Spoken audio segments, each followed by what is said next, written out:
तू ही रे माझा मितवा ह्या मालिकेच्या पुढील काही येणाऱ्या भागांचे अपडेट जाणून घेऊया आपल्या आजच्या या व्हिडिओमध्ये. चला तर मग प्रेक्षकांनो सुरुवात करूया आजच्या आपल्या व्हिडिओला. तर आपण इथे पाहणार आहोत की कशा पद्धतीने आता इकडे ईश्वरी आणि अर्णव हे दोघंजण आता पोहोचणार स्पर्धेच्या ठिकाणी. तर दुसऱ्या बाजूला आता इकडे रमाकांतने ईश्वरी अर्णव समोर आणले सत्य. आता नेमकं काय काय आणि कसं कसं घडतं हे सगळं काही आपण व्हिडिओमध्ये सविस्तर पाहूया. इकडे ईश्वरी आणि अर्णवला उशीर झालेला असल्यामुळे अर्णव आता फुल स्पीडमध्ये गाडी पळवत असतो जेणेकरून आता त्यांनी लवकरात लवकर स्पर्धेच्या ठिकाणी पोहोचावं. तर आता तोपर्यंत रमाकांत उदयकांतला मारून तिकडनं त्या गोडाऊनमधून बाहेर पडलेला असतो. आता ईश्वरी ही रमाकांतला एका झाडाला टेकून उभा राहिलेला बघते.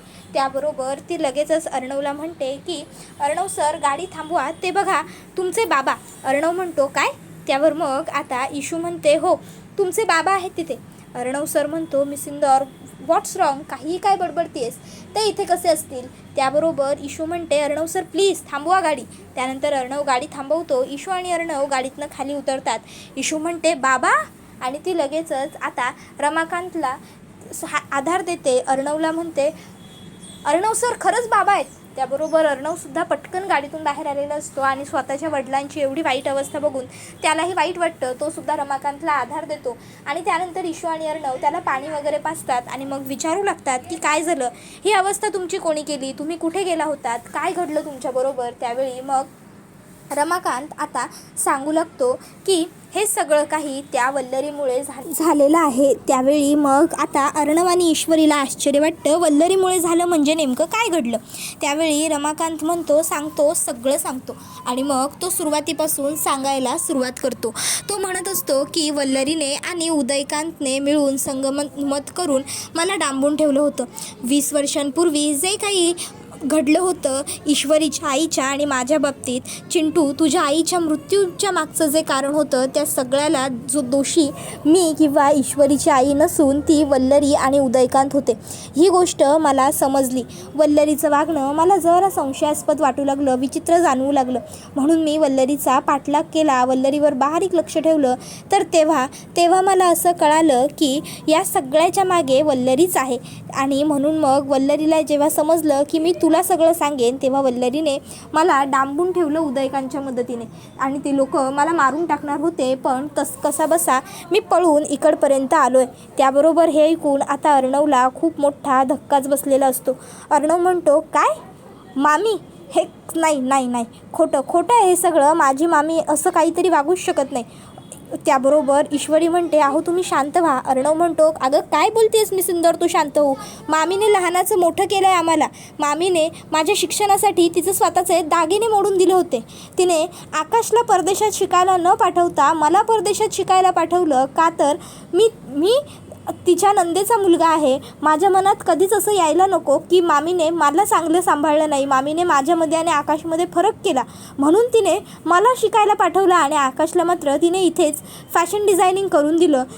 ती असं कसं काय वागू शकते मिस इंदौर, हे सगळं ना खोटं बोलतायत. हे तसंही मी यांना माफ करत नाही आहे ना, मी यांना माझे वडील म्हणून स्वीकारत नाही आहे, यांना बाबा अशी हाक मारत नाही आहे ना, म्हणून हे सगळं नाटक रचलं यांनी, खोटं आहे हे सगळं. त्यावेळी इशू म्हणते की तुम्ही जरा शांत होता का प्लीज.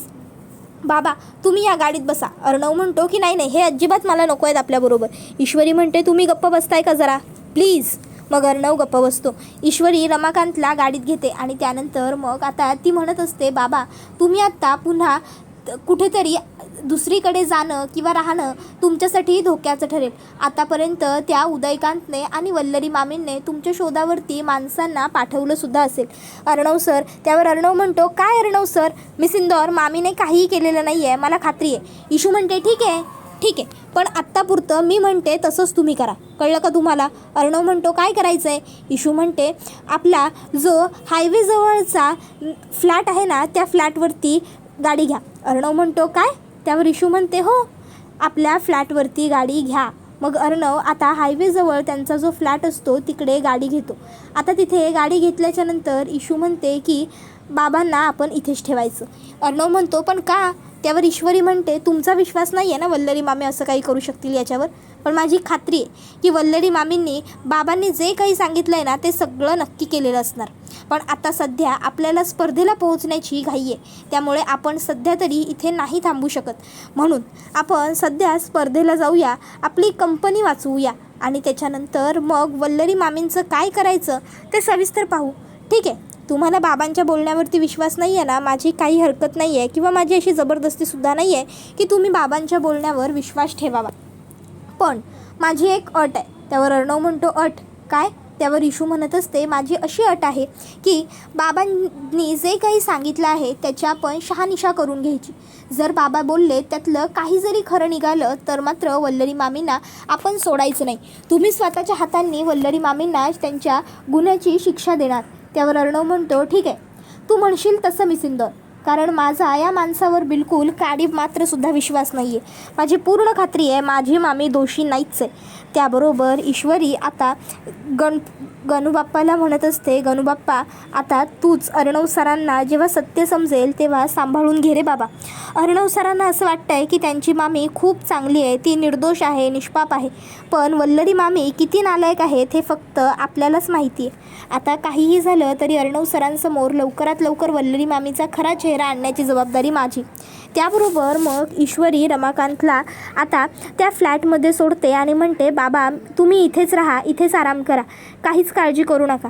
हे बघा इथे 24 तास पाणी आहे, त्यामुळे तुम्हाला पाणी वगैरे काहीही कमी पडणार नाही आणि तुमच्या खाण्याची व्यवस्था मी रात्री करेन जेवणासाठीची. पण आत्ता आम्हाला निघायला हवं, आम्हाला स्पर्धेसाठी वेळेवर पोहोचायचं आहे. बाबा लक्षात ठेवा काहीही झालं, अगदी काहीही कितीही संकट आलं, काहीही मोठं घडलं असं तुम्हाला कुणी सांगितलं, काही कुठून कळलं तरीसुद्धा इथून बाहेर पडू नका, कारण तुम्हाला इकडनं बाहेर पडण्यासाठी वल्लरी मामी आणखीन नवीन काहीतरी कट नक्कीच रचू शकतात आणि म्हणूनच तुम्हाला इथेच राहायला हवं, तुम्ही इथे राहणं गरजेचं आहे. त्याबरोबर मग आता अर्णव म्हणत असतो की मिसिंदर हे बघ तू. त्यावर मग इशू म्हणते उशीर होतो आपल्याला, आपण निघूया चला. बाबा तुम्ही घ्याल ना स्वतःची काळजी, तुम्ही बरे आहात ना नक्की? त्यावर रमाकांत म्हणत असतो ईश्वरी माझी काळजी नको करूस बाळा, सध्या माझ्यापेक्षा जास्त आपल्या सात्विक फॅशन्सला तुमची गरज आहे आणि माझा आशीर्वाद आहेच तुम्हा दोघांबरोबर. तुम्ही दोघं 100% नक्कीच जिंकाल आणि आपली सात्विक फॅशन्स परत लवकरात लवकर मिळवाल.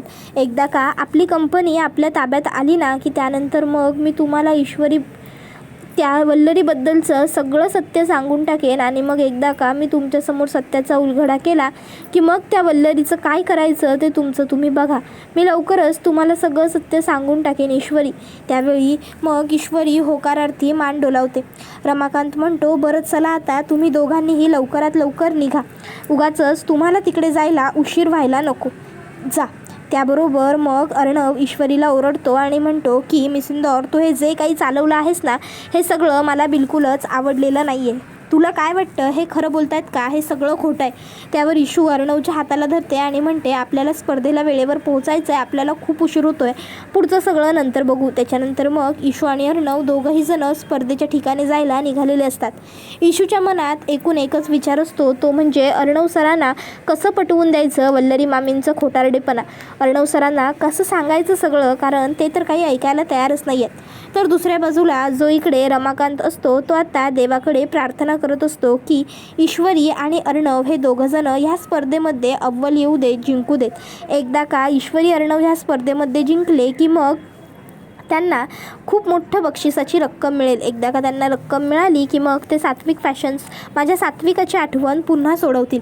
एकदा का सात्विक फॅशन त्यांच्या ताब्यात आलं की मग त्यानंतर त्या सौदामिनीला तर परत जावं लागेलच, पण त्याचबरोबर ह्या वल्लरी आणि उदयकांतच्या पापाचा घडासुद्धा भरेल. मी वल्लरी आणि उदयकांतला सोडणार नाही आहे, मी त्यांना सगळं काही ओकायला लावणारच आहे. नाही जर त्यांना तुरुंगात घालवलं तर माझंसुद्धा नाव रमाकांत राजे शिर्के नाही. त्याबरोबर मग आता ते विठुरायाला म्हणत असतात विठुराया एवढी वर्ष तुझी भक्ती अगदी निस्वार्थी आणि खऱ्या मनाने केली आहे. जर आता मी खऱ्या मनाने भक्ती केली आहे त्याचं मला खरोखर काही फळ द्यायचं असेल तर ते एकच दे, ते म्हणजे की इकडे ईश्वरी आणि अर्णवला ह्या स्पर्धेत जिंकू दे. एकदा का ते दोघंजणं ह्या स्पर्धेमध्ये जिंकले की त्यानंतर मग पुढचं सगळं सोपं होऊनच जाईल. तर दुसऱ्या बाजूला इकडे जी सौदामिनी देशमुख असते ती आता स्वतः जातीने ह्या स्पर्धेच्या ठिकाणी आलेली असते आणि मग आता ती ताबडतोब पहिलं तर ते जे स्पर्धेचे आयोजक असतात, ज्यांनी नम्रता आणि आकाशला डुप्लिकेट पासेस दिलेले असतात, त्यांना सांगते की कुठल्याही परिस्थितीत ईश्वरी आणि अर्णव दोघांनाही या स्पर्धेचे पास मिळता कामा नये. दोघंजणं तुमच्याकडे येतील, विनंती करतील, गिडगिडतील, रिक्वेस्ट करतील, खूप विनवणी करतील, काहीही करतील. वेळ आली तर तो अर्णव तुमच्यावर हात वगैरे उगारण्याची सुद्धा तुम्हाला धमकी देईल. एखाद्या वेळी जर त्याने तुमच्यावर हात उगारला तर तुला जेलमध्ये पाठवू अशी धमकी द्या, पण त्याला पास मिळू देऊ नका. लक्षात ठेवा, कुठल्याही परिस्थितीत त्याला पास मिळणार नाहीच याची काळजी घ्या. कळतंय का? त्याबरोबर मग आता लगेचच ते म्हणायला लागतात की मॅडम काही काळजी करू नका. त्यावर ती म्हणते की नाही, काळजी मी नाही तर काळजी तुम्ही करायला हवी. जर काळजी मला करावी लागली तर मग तुम्हाला पैसे पुरवल्याचा काय उपयोग? लक्षात ठेवा, कुठल्याही परिस्थितीत अगदी काहीही झालं तरीही ईश्वरी आणि अर्णव ह्या स्पर्धेमध्ये जिंकता कामा नये. त्याबरोबर तो म्हणत असतो, मॅडम अहो तुम्ही कशाला एवढा विचार करताय, कशाला एवढा लोड घेताय? अहो तुम्ही माझ्या हातामध्ये कामगिरी सोपवली आणि मग ती फत्ते झाली नाही, असं होऊ शकतं का? तुम्ही अगदी बिनघोर निश्चिंत निवांत राहा, सगळं काही व्यवस्थितच होणार आहे.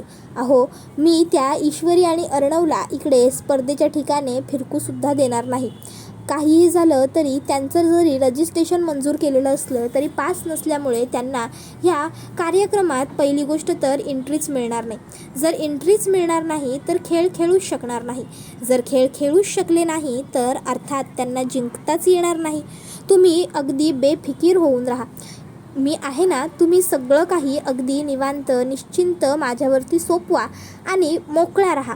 काय करायचं आहे, कसं करायचं आहे ते मी बघून घेईन. त्याबरोबर मग आता पुढे तो म्हणत असतो, फक्त तुम्ही खिसे माझे गरम ठेवायचं तेवढं बघा, बाकीचं काय करायचं ते मी बघतो. तर दुसऱ्या बाजूला इकडे आता जो आकाश असतो त्याला मात्र अर्णवच्या आणि ईश्वरीच्या एंट्रीची खूप जास्त काळजी वाटत असते. आकाश विचार करत असतो की दादा आणि वहिनी अजून आले कसे नाही. कुठल्याही परिस्थितीत दादा आणि वहिनी लवकर इकडे पोहोचायला हवे, त्यांनासुद्धा एंट्री मिळायलाच हवी. काहीही झालं तरी सात्विक फॅशनसाठी आम्ही जिंकायला हवं. त्यावेळी मग आता लगेचच नम्रता ही मात्र मनातून खुश असते. ती विचार करते की चला बरं झालं, एका अर्थी इशू नाही आली, अर्णव जिजू नाही आले तर आमचे जिंकण्याचे चान्सेस जास्त वाढतील. तसंही कुठल्याही परिस्थितीत मी जिंकणार असं मी ठरवलं तर होतंच, पण जर इशू आलीच नाही स्वतःहून तर मग माझ्या जिंकण्याचे चान्सेस आणखीनच जास्त वाढतील. एका अर्थी देव कुठून तरी माझ्याबरोबरसुद्धा आहे असं मला आत्ता जाणवतं आहे. त्यावेळी आकाश नम्रताला म्हणतो, नम्रता ईश्वरी आणि दादा कुठे राहिले, अजून आले कसे नाही आहेत? त्यावर नम्रता मनात विचार करते की मी आत्ता आकाशना माझा राग व्यक्त करून काहीच उपयोग होणार नाही आहे, सगळं वाया जाईल. मग आता लगेचच ती म्हणते की आपलं ते. त्यावर आकाश म्हणतो, काय झालं? त्यावर ती म्हणते, आकाश अहो असं काय करताय, सध्या आपण आपल्या कामावर फोकस करूयात ना. त्या दोघांचं काय, ते दोघंजणं येतील. अहो तुम्ही विसरताय का, जिजू फॉरेनवरून शिकून आलेत. अहो मग ते करतील की, जरी ते वेळ संपता आलं ना तरी पण ते बरोबर सगळं मॅनेज करतील. तसं आपलं नाही आहे आकाश, आपल्याला सगळं लक्ष केंद्रित करून आपलं काम करायचं आहे. विसरलात का तुम्ही, आपण जिंकलो काय आणि ते दोघं जिंकले काय? पैसे आणि ट्रॉफी, मान सन्मान सगळं काही आपल्याच घरात येणार आहे, कळतंय ना. त्यावर आकाश हा म्हणत असतो, नम्रता तुला काय वाटतं, तुझं बोलणं मला कळत नाही आहे का? हे सगळं तू स्वतःच्या स्वार्थासाठी बोलतेस बरोबर ना. त्याबरोबर मग नम्रता म्हणत असते की हे बघा आकाश, तुम्हाला जे समजायचं आहे ते तुम्ही समजा, मला काहीच फरक पडत नाही. मला जिंकायचं आहे म्हणजे मला जिंकायचं आहे बास.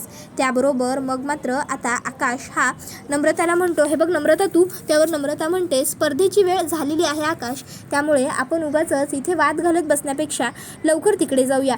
आणि मग नम्रता पुढे निघून जाते. त्याबरोबर आता आकाशला सुद्धा तिच्या मागोमाग जाण्या वाचून दुसरा कुठलाही पर्याय नसतो. इकडे ईश्वरी आणि अर्णवसुद्धा जीव तोडून जीवाच्या आकांताने त्या स्पर्धेच्या ठिकाणी पोहोचत असतात. त्याबरोबर आता हा व्हिडिओ इथेच संपतो. व्हिडिओ आवडला असेल तर व्हिडिओला लाईक करा, चॅनलवर नवीन असाल तर चॅनलला सबस्क्राईब करा आणि बेल आयकॉन आठवणीने प्रेस करा, जेणेकरून तुम्हाला पुढच्या प्रत्येक व्हिडिओचं नोटिफिकेशन मिळत जाईल आणि सर्व व्हिडिओंचा आनंद हा अगदी उत्तम पद्धतीने घेता येईल. चला तर मग प्रेक्षकांनो, आजच्या पुरतं इथेच थांबूया. पुढचा व्हिडिओ येईपर्यंत या व्हिडिओचा आनंद घेत राहा. तुम्हाला तू ही रे माझा मितवा ही मालिका कशी वाटते हे आम्हाला कमेंटमध्ये नक्कीच सांगा. पुढचा व्हिडिओ येईपर्यंत टाटा बाय बाय, धन्यवाद, take care all of you.